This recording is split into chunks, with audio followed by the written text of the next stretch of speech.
بسم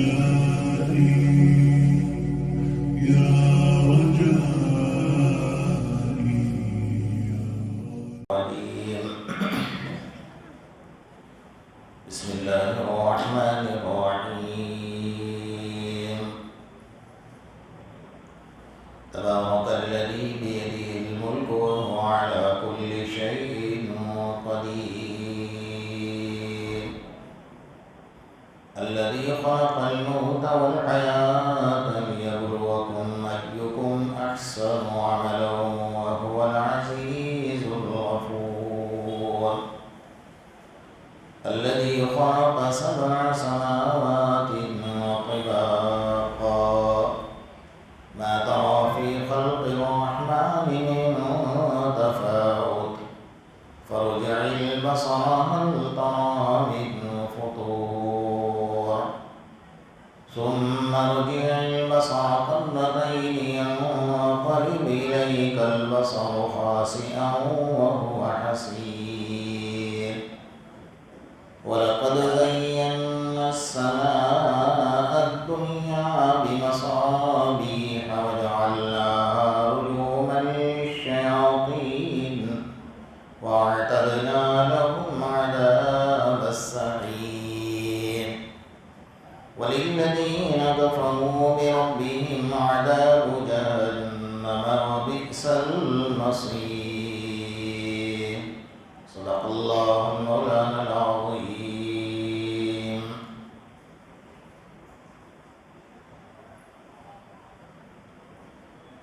گزشتہ کل اور اس سے پہلے آپ حضرات کے سامنے سورہ ملک کی دوسری نمبر کی آیت الذی خلق الموت والحیات لیبلوکم ایکم احسن عملا، اس کے اوپر گفتگو چل رہی تھی کہ اللہ تبارک و تعالیٰ نے موت کو بھی پیدا کیا ہے اور حیات کو بھی، اور دونوں کے درمیان کی جو زندگی ہے اللہ دیکھنا چاہتے ہیں کہ کون بندہ ایسا ہے جو نیک اعمال کرتا ہے۔ ہر انسان کو اللہ کے سامنے حاضر ہونا ہے، موت برحق ہے، وہ آ کر رہے گی، اور موت چونکہ پل ہے اللہ کے درمیان اور بندوں کے درمیان ملاقات کا ایک ذریعہ ہے۔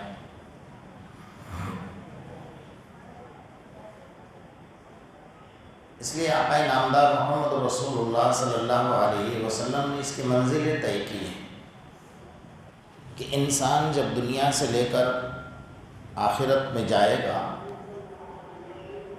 تو کن کن منزلوں سے اس کو گزرنا ہوگا۔ جیسا ایک انسان ایک مقام سے دوسرے مقام کی طرف جاتا ہے تو اس کا ایک راستہ ہوتا ہے، اس کا ایک روٹ ہوتا ہے، اور اس کی منزلیں ہوتے ہیں کہ بھئی یہاں سے یہاں جانا ہے، یہاں سے اسٹیشن ہے، وہ اسٹیشن ہے، پھر لاسٹ میں ہمارا اسٹیشن ہے اور فلاں جگہ پر ہمیں جانا ہے۔ تو دنیا سے جب بندہ نکلے گا تو سب سے پہلی منزل اس کی سکرات کا عالم، نزا کا عالم جس کو کہا جاتا ہے، اور ہر گھاٹی اور ہر منزل بڑی دردناک ہے۔ اس لیے انسان کو اپنے آخرت کی فکر کرنی چاہیے اور موت کی تیاری کرنی چاہیے۔ سب سے پہلی منزل سکرات کا عالم اور عالم نزا قرار دیا گیا۔ یہ ہمارے امتحان کا وقت ہے۔ آقا نامدار محمد رسول اللہ صلی اللہ تعالیٰ علیہ وسلم نے ارشاد فرمایا کہ اس وقت میں ایک فرشتہ آتا ہے اور آ کر اپنی شہادت کی انگلی اس کے شہرت پر رکھ دیتا ہے، تو اس کا اثر یہ ہوتا ہے کہ جو چیزیں حاضر ہیں وہ غائب ہو جاتی ہیں اور جو غائب ہیں وہ حاضر ہو جاتی ہیں۔ ابھی تک اس کو فرشتے نظر نہیں آ رہے تھے، اب فرشتے نظر آئیں گے۔ عذاب قبر نظر نہیں آ رہا تھا، اب نظر آئے گا۔ جنت اور جہنم کے مناظر اس کو نظر نہیں آ رہے تھے، اب نظر آ رہے ہیں۔ وہ ٹکٹکی نظر سے آسمان کی طرف دیکھ رہا ہے لیکن اسے کوئی نظر نہیں آ رہا ہے دنیا میں بس آخرت کی منزلیں نظر آ رہی ہیں. تو پہلی منزل سکرات کی منزل ہے. اس وقت میں انسان کو جو اصل کام کرنا ہے وہ یہ ہے کہ وہاں بیٹھ کر اس کو کلمہ تلقین کرنا ہے. کلمہ پڑھانا نہیں بلکہ پڑھنا ہے، اور اس طریقے سے پڑھنا ہے کہ اس کے کان میں آواز جائے لا الہ الا اللہ محمد الرسول اللہ صلی اللہ علیہ وسلم، تاکہ وہ بندہ ان کی آواز سن کر خود پڑھنے والا بن جائے. اس کو پڑھنے کا حکم نہیں کر سکتے ہیں، اس لیے کہ بڑی شدت میں اور بڑے سختی اور بڑے اضطرابی کیفیت کے اندر بندہ پڑا ہوا ہے. اسے اس وقت پتہ چل جاتا ہے کہ میں جنت میں جانے والا ہوں یا جہنم میں جانے والا ہوں. فرشتوں کی جو شکل و شباہت ہے، ان کی جو ہیئت ہے، جو روح نکالنے کا ان کا طریقہ اور انداز ہے، اس سے انسان کو پتہ چل جاتا ہے کہ میرا انجام کیا ہونے والا ہے، اچھا انجام ہونے والا ہے یا برا انجام ہونے والا ہے. کیونکہ اس کو فرشتہ نظر آ گئے ہیں، اور فرشتہ اگر نیک آدمی ہے تو آسمان سے جنت کا تشت لے کر آ رہا ہے، جنت کا کفن لے کر آ رہا ہے، جنت کی خوشبو لے کر آ رہا ہے.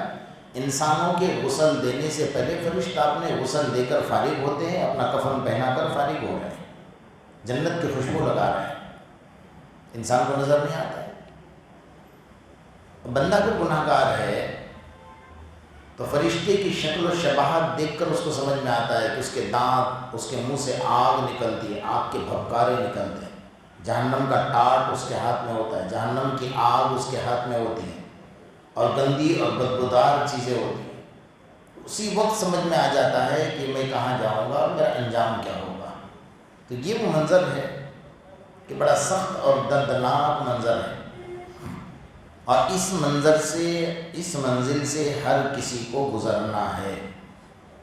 ہم سب کے آقا محمد رسول اللہ صلی اللہ علیہ وسلم کی جب روح نکل رہی تھی تو اللہ کے رسول نے اس وقت پوچھا تھا فرشتوں سے کہ میری روح نکل رہی ہے تو جو تکلیف مجھے ہو رہی ہے کیا میرے امت کے لوگوں کو بھی یہ تکلیف ہوگی؟ فرشتے نے کہا یا رسول اللہ ہاں ہوگی. اللہ کے رسول صلی اللہ علیہ وسلم کے قربان جائیے، آپ نے اس وقت فرمایا اگر میری امت کو بھی یہ تکلیف ہوگی تو جاؤ اللہ سے ایک درخواست کر کے آؤ، کہ اللہ سے یہ درخواست کرو کہ مجھ سے لے کر قیامت تک میری جتنی بھی امت ہے ان سب کی تکالیف کو جمع کر کے مجھ پر ڈال دو، لیکن میری امت پر مت ڈالنا. کہ اللہ کے رسول صلی اللہ علیہ وسلم کا جگر تھا کہ آپ کو محسوس ہو رہا تھا جب نبی کو تکلیف ہو سکتی ہے وہ نکلتے وقت تو پھر عام لوگوں کا تو کیا حال ہوگا. اس لیے ہر وقت اللہ سے یہ دعا کرتے رہا کرو کہ اللہ موت میں آسانی فرما دے. بڑا خطرناک اور بڑا دردناک منظر ہوتا ہے. تو بہرحال پہلا منظر اور پہلی منزل جو ہے وہ سکرات کا عالم ہے، انسان کو اس کی تیاری کرنی چاہیے. دوسری منزل انسان کی قبر ہے. منہا خلقناکم وفیہا نعیدکم ومنہا نخرجکم تارۃ اخری. اللہ کا قرآن کہہ رہا ہے یہ تو اسی مٹی سے نکالے گئے ہو، اسی مٹی میں چلے جاؤ گے، دوبارہ پھر اس مٹی سے اٹھائے جاؤ گے. آقا نامدار محمد رسول اللہ صلی اللہ علیہ وسلم نے حدیث میں ارشاد فرمایا کہ قبر کے گڑھے کو مٹی کا ڈھیر مت سمجھو. یہ مٹی کا ڈھیر نہیں ہے بلکہ القبر اما روضۃ من ریاض الجنہ و اما حفرۃ من حفرۃ النار. قبر یا تو جنت کے باغیچے میں سے ایک باغیچہ ہے یا جہنم کے گڑھوں میں سے ایک خطرناک گڑھا ہے. اور بندے کو جب قبر میں رکھا جاتا ہے نا تو قبر اس کا انتظار کرتی. قبر کہتی ہے کہ آ جا میرے سینے پر تو جو تان کر چلا کرتا تھا، میرے سینے پر جو تھوکتا تھا، میرے سینے پر جوتیوں سے رگڑ کر چلا کرتا تھا، میرے سینے پر تکبر سے چلا تھا، کبھی تجھے میرے سینے پر سجدہ کرنے کی توفیق نہ ہوئی؟ کبھی بیٹھ کر قرآن پڑھنے کی، اللہ کا ذکر کرنے کی توفیق نہ ہوئی؟ میرے سینے پر تو نے لوگوں کا خون بہایا ہے۔ آج میرا سلوک بھی دیکھ لے گا کہ میں تیرے ساتھ کیا سلوک کرتی ہوں۔ آج اس سرزمین پر جتنے لوگ رہتے ہیں، سب سے گندا اور سب سے بدترین انسان تو تھا جو میری آج گود میں آیا ہوا ہے۔ اور اگر نیک آدمی تو قبر کہتی آ جاؤ۔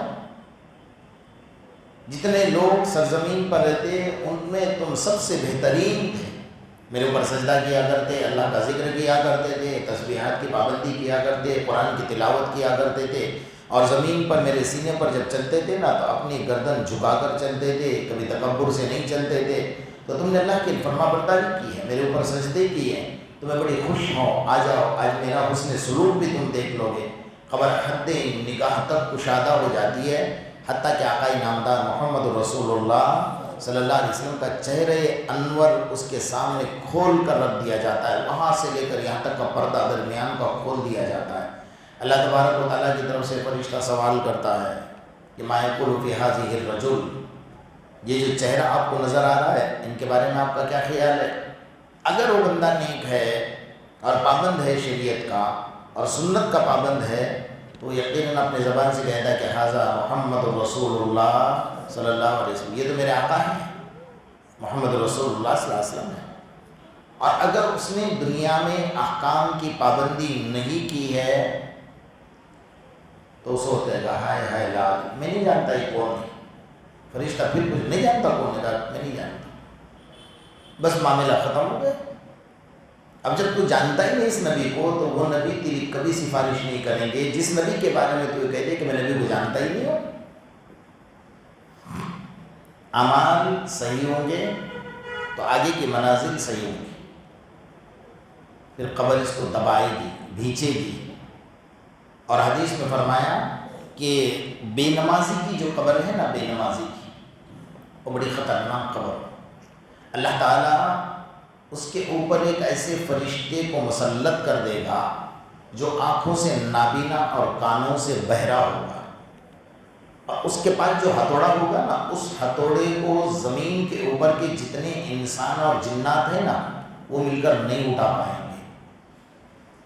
اور وہ ہتھوڑا اٹھائے گا فجر کی نماز نہ پڑھنے سے ظہر تک، ظہر نہ پڑھنے سے عصر تک، عصر نہ پڑھنے سے مغرب تک، مغرب نہ پڑھنے سے عشاء تک، عشاء نہ پڑھنے سے دوسرے دن فجر تک۔ وہ مارتا رہے گا، وہ مردہ چلائے گا، چیخے گا، زمین میں دھسے گا، پھر نکلے گا، پھر دھسے گا، پھر نکلے گا۔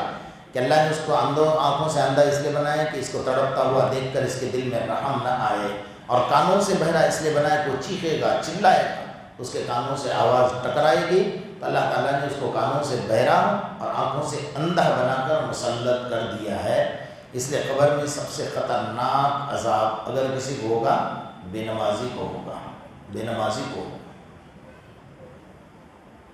ہم دنیا میں کتنے تعویلیں کرتے ہیں نمازیں پڑھنے کے لیے، زندگی اللہ نے مختصر سے دی بھی ہے، لیکن ہمارا حال یہ ہے کہ ہم زندگی کو کبھی غنیمت نہیں سمجھتے۔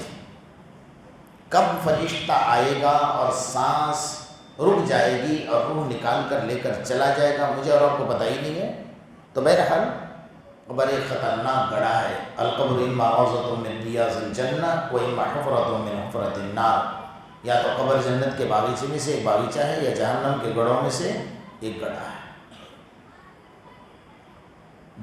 تیسری منزل، جب بندہ قبر سے اٹھے گا تو میدان محشر کی منزل ہے، میدان حشر، یہ تیسری منزل ہے۔ یعنی ایک کے بعد ایک، ایک کے بعد ایک جتنے منزلیں ہیں، ساری منزلیں دردناک اور بڑی خطرناک۔ اب میدان محشر میں تو یہ عالم ہوگا کہ حدیث میں آقا نامدار محمد رسول اللہ صلی اللہ علیہ وسلم ارشاد فرماتے کہ یہ سورج ابھی آسمان پر ہے، جب آسمان پھٹ جائے گا، اذا السماء انشقت، آسمان پھٹ جائے گا اور سورج تمہارے سر پر آ کر کھڑا ہو جائے گا۔ اس کو اللہ نے 7 آنکھیں دی ہیں، اس نے ابھی اتنے دوری پر ایک آنکھ کھولی ہے، تو یہ انجام ہے ہمارا۔ اور اس دن یہ ساتوں ساتھ آنکھ کھول دے گا اور سر پر کھڑا رہے گا۔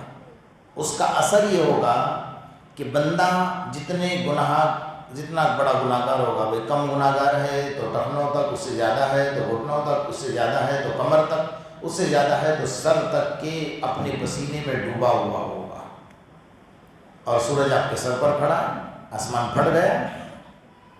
اللہ تعالیٰ نے فرشتوں کو پورے زمین کے کنارے پر سرہ میں لگا دیا ہے کہ کوئی جنات اور کوئی انسان یہاں سے بھاگ کر چلا نہ جائے۔ چنانچہ جنات بھاگیں گے، انسان بھاگیں گے، لیکن دیکھیں گے کہ سامنے تو فرشتہ کھڑا ہے، ادھر دیکھو تو فرشتہ، ادھر دیکھو تو ادھر فرشتہ، سارے فرشتے زمین پر اتر گئے۔ اللہ تعالیٰ نے سب کو ڈیوٹی پر لگا دیا ہے، کوئی جنات کوئی انسان موت سے بھاگ نہیں سکتا۔ اللہ نے خود قرآن میں فرمایا یرسل علیکم شواظ من نار ونحاس فلا تنتصران، فرمایا کہ بھاگ کر دکھاؤ، اگر بھاگ سکتے ہو تو یا معشر الجن والانس ان استطعتم ان تنفذوا من اقطار السماوات والارض فانفذوا، اے جناتوں کی جماعت، اے انسانوں کی جماعت، اگر بھاگ کر دکھا سکتے ہو تو میدان محشر سے بھاگ کر دکھاؤ۔ یرسل علیکم شواظ من نار ونحاس فلا تنتصران، تمہارے اوپر جہنم کے بڑے بڑے انگارے برسائے جائیں گے، بڑے بڑے شعلے برسائے جائیں گے، تمہیں دھوئیں کے اندر لپیٹ میں لیا جائے۔ فلا تنتصران، دنیا کی کوئی طاقت تمہاری مدد نہیں کر پائے گی۔ یہ منظر ہوگا میدان محشر کا، سارے پریشان حال۔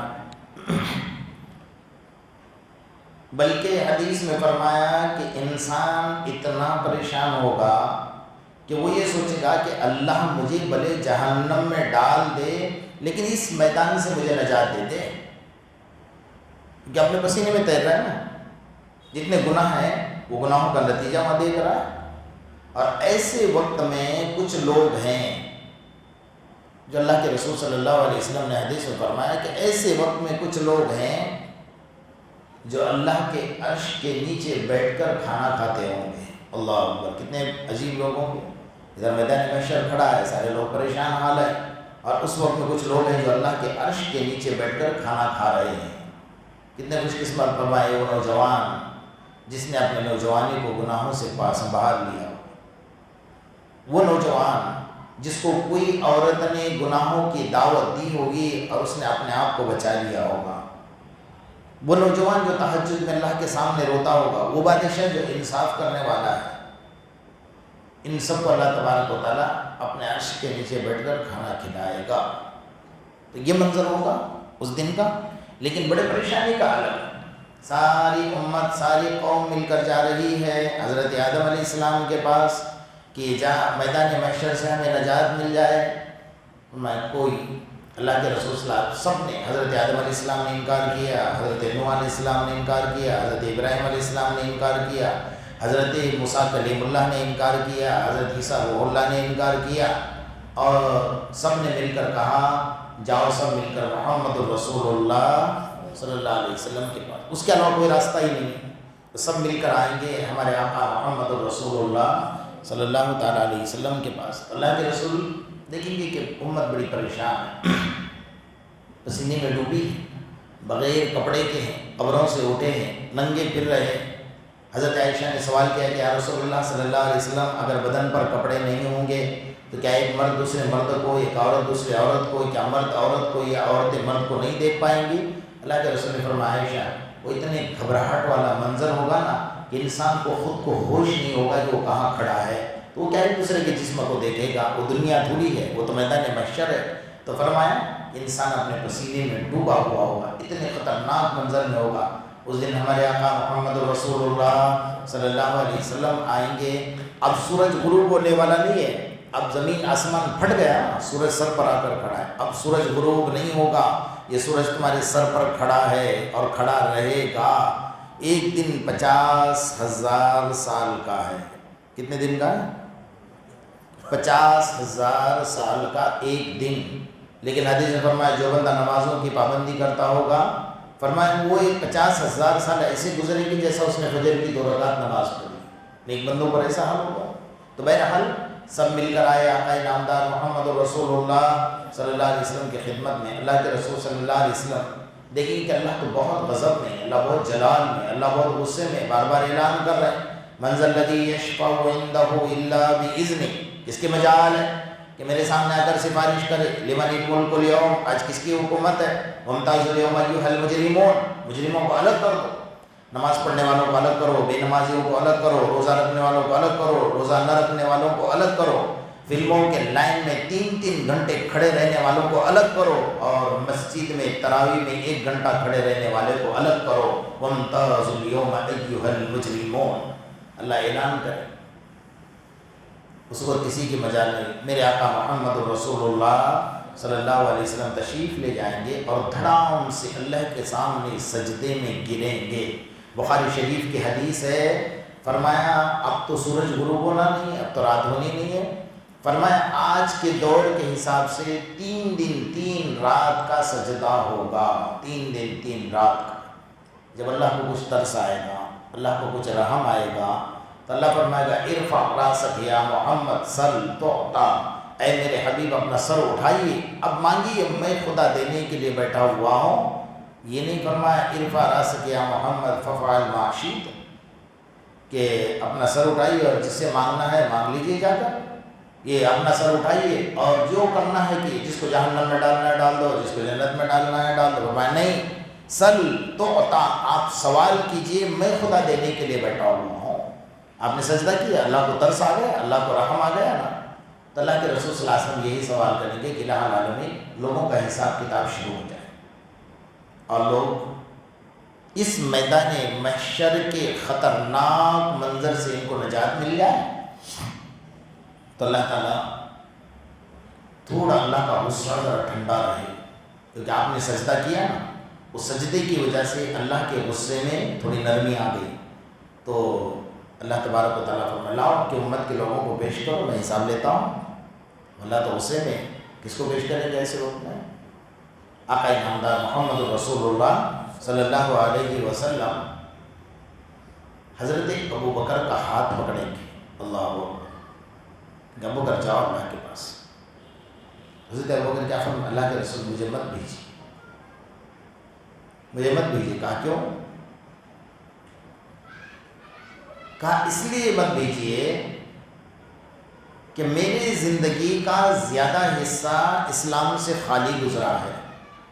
اگر اللہ مجھ سے پوچھے گا کہ ابو بکر کیوں آخری عمر میں اسلام قبول کیا، زندگی کا آخری حصہ تو تیرا بہت زیادہ حصہ تیرا ایمان کے بغیر نکلا ہوا ہے۔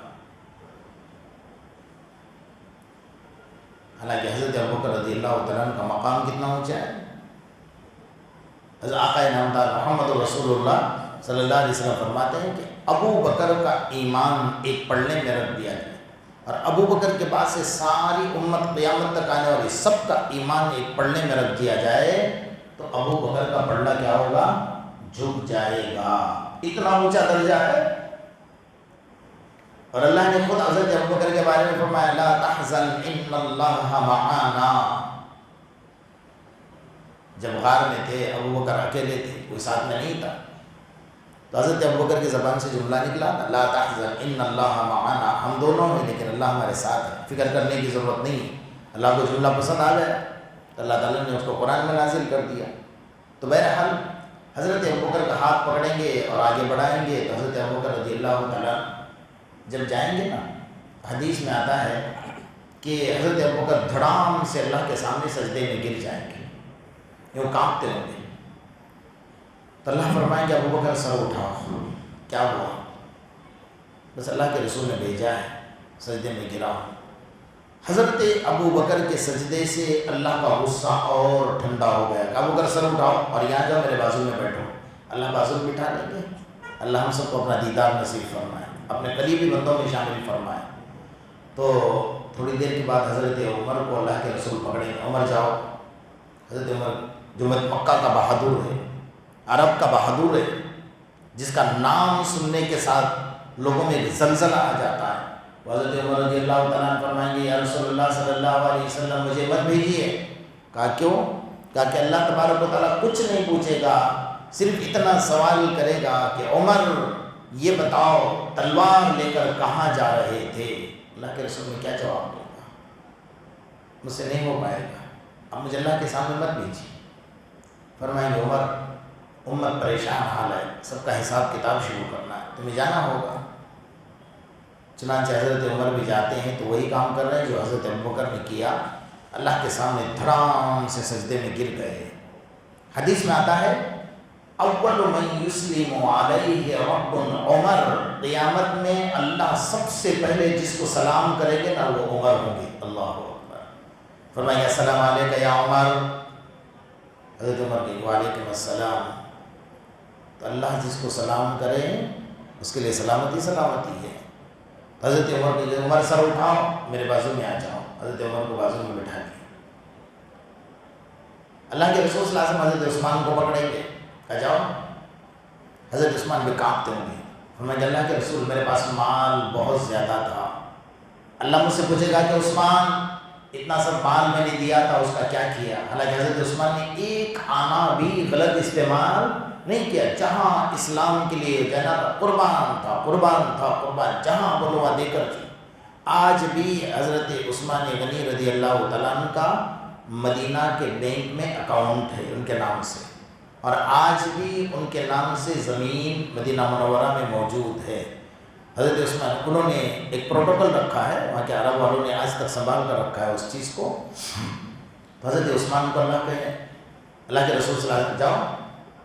حضرت عثمان بھی سجدے میں گر گئے، کیونکہ اللہ کے رسول صلی اللہ علیہ وسلم نے حضرت عثمان کے لیے دعا کی تھی دنیا میں، سہل الحساب علی عثمان، اللہ عثمان کا حساب آسان فرما دینا۔ کہا جاؤ عثمان، میں نے تمہارے لیے دعا یہ کی تھی، اللہ نے میری دعا کو سن لیا ہے، اللہ آپ کا حساب آسان کرے گا۔ تو حضرت عثمان بھی دھڑام سے سجدے میں گر گئے، اٹھ گئے۔ اب باری آئی حضرت علی کی، حضرت علی کانپتے ہیں، اللہ کے رسول مجھے مت بھیجیے۔ فرمایا کہ نہیں، علی جانا ہوگا، کہ اللہ پوچھے گا، کیونکہ اللہ کے رسول صلی اللہ علیہ وسلم نے حضرت علی کے بارے میں بہت دعائیں کی تھی کہ اللہ میرے علی کو جلدی سے حساب کتاب سے فارغ کر دینا قیامت کے میدان میں۔ تو علی میں نے دعائیں کی ہیں، اللہ سے مانگا ہے دنیا میں، کہ جاؤ آپ جاؤ۔ حضرت علی رضی اللہ تعالیٰ عنہ جائیں گے، وہ بھی وہی کریں گے جو حضرت ابوبکر نے کیا، حضرت عمر نے کیا، حضرت عثمان نے کیا، اللہ کے سامنے سجدہ کریں گے۔ اللہ پاک اب جا کر علماء نے لکھا ہے کہ آدھا غصہ میرے اللہ کا کیا ہو گیا، کم ہو گیا۔ جو اللہ غضب میں تھے نا، جلال میں تھے، جو اللہ فرما رہے تھے من ذا الذی یشفع عنده الا باذنہ، اس کی مجال ہے کہ میرے سامنے آ کر کھڑا ہو جائے گا، سفارش کرے گا۔ لمن الملک اليوم للہ الواحد القہار، فرمایا ملک کس کا ہے، حکومت کس کی ہے، اللہ کی حکومت، اللہ کا ملک ہے۔